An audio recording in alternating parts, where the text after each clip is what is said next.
Bloomberg this morning reports that Tesla is close to sealing a preliminary deal to set up a factory in Indonesia. According to people familiar with the matter, as Elon Musk's electric vehicle pioneer looks to capitalize on Southeast Asian nations' reserves of key battery metals.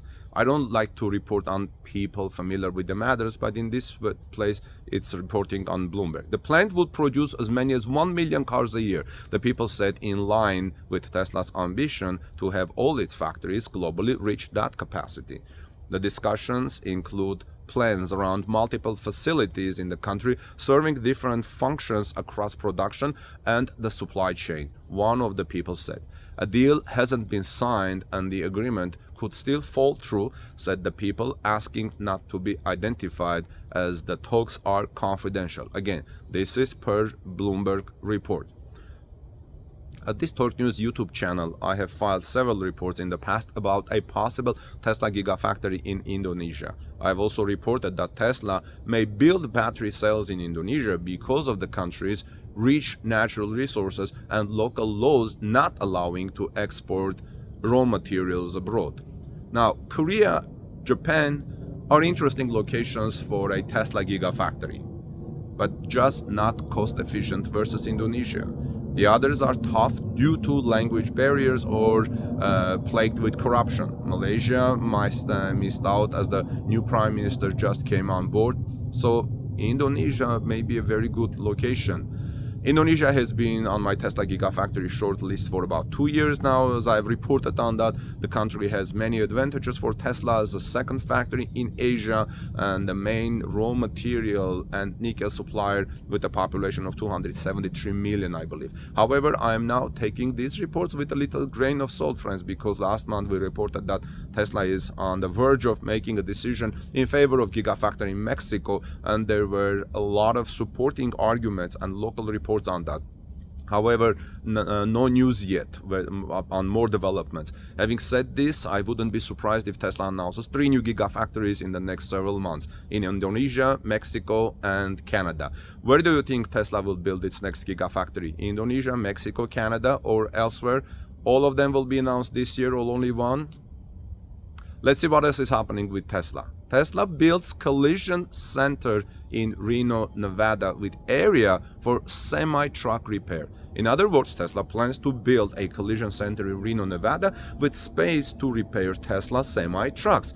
This is the first known location for the Tesla semis repair, indicating preparations for a wider market release of the truck. Tesla is preparing to ramp up the production and wider market release is on the way. Tesla began delivering semi in early December 2022, handing over at least 36 trucks to PepsiCo. Heavy trucks have been actively used by the company since the early days and are busy delivering goods to stores and between the two companies' sites.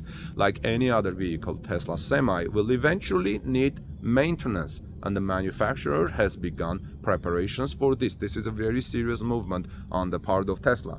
Drive Tesla has discovered that the Tesla is preparing a dedicated location for servicing and repairing Tesla semis.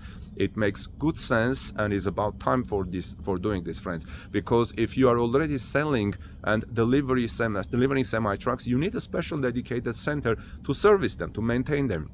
This is a sign that Tesla is taking the ramp up of Tesla semi production more seriously. According to Drive Tesla, the facility will be located at 1195 Corporate Boulevard, Reno, Nevada. If you guys are from the area, send me some pictures. According to the documents, the building at this address belonged to Tesla, where it had a collision center there. However, it will be demolished apparently. The plan showed that a new 44,477 square foot building will be built in the place. The construction cost is about $4.4 million. According to the filing, the plan showed that inside the building there will be 5 special booths for Tesla Semi. 3 of them will be located in the center of the building next to the semi paint booth. The fourth is located on the left rear side of the building and is listed as an open bay for semi, and the fifth is adjacent to it. In addition, the building will have a double wash bay, which also includes a space for semi. There are 5 17-foot to 29-foot parking spaces special for trucks and extra space for semi-truck maneuvering. That was a quote, semi-truck maneuvering. Of the equipment that will be in this collision center, there are semi-paint booth, alignment system, lift wheel, balancer, and tire change. So complete Tesla semi maintenance and service center. Tesla has the cash to keep scaling the company. It looks like they'll continue to use those funds efficiently and continue their growth. Okay, now let's see what else is happening with Tesla. Chinese media reports 30,000 Tesla orders in 3 days after the price cuts. The unofficial reports indicate also high traffic at Tesla stores. The recent price reductions on all versions of the made in China Tesla Model 3 and Tesla Model Y in China might have a very big impact on the company's sales results, because we're seeing more orders and we're also seeing more traffic on Tesla stores. According to various media reports from China, Tesla notes a significant surge in customer traffic at its stores and tons of new orders after the price reduction was announced last Friday. CNEV Post reports following local media outlet Sina that Tesla received 30,000 orders within 3 days of the announcement on January 6. The news is treated as unofficial input. Tesla does not comment according to the article, but we assume that it might be possible because there was such a big price cut on Friday. Another article says that customer traffic and orders in China's second and third tier cities increased sharply. According to ifeng.com, which is also via CNEV Post, a mid-level Tesla executive revealed that the company delivered more than 10,000 vehicles in China on the first day of the price cut. That's also probable considering that local sales decreased by over 40% year over year in December, and the manufacturer potentially has substantial inventory that's ready for instant delivery. I also read in media that Tesla's price cuts put a lot of pressure on BYD electric vehicles. Reportedly, during the 2 days of the weekend, more than 200 Tesla vehicles were delivered each day in Ningbo, Zhejiang province, another unofficial report says. There are too many inputs like this to ignore them.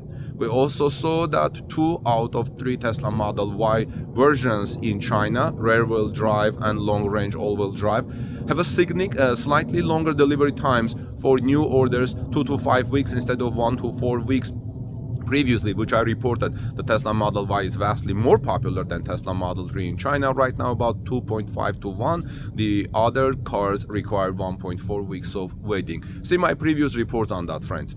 Of course, not everything is positive. Customers who bought Tesla cars in China before the end of the year are not too happy that they could have saved some money if only they waited another couple of days. On the other hand, their deals, boosted by additional incentives from the manufacturer, were not bad at the time. They agreed on that deal, and at some point Tesla had to change the prices. Anyway, January might be very interesting for Tesla in China. However, we are more curious about the future of the Tesla Model 3 and the long term. We'll get some serious upgrades to more attractive. We'll see them. In 2022, Model 3 sales decreased in China compared to 2021. So we'll let you know once more news comes on that.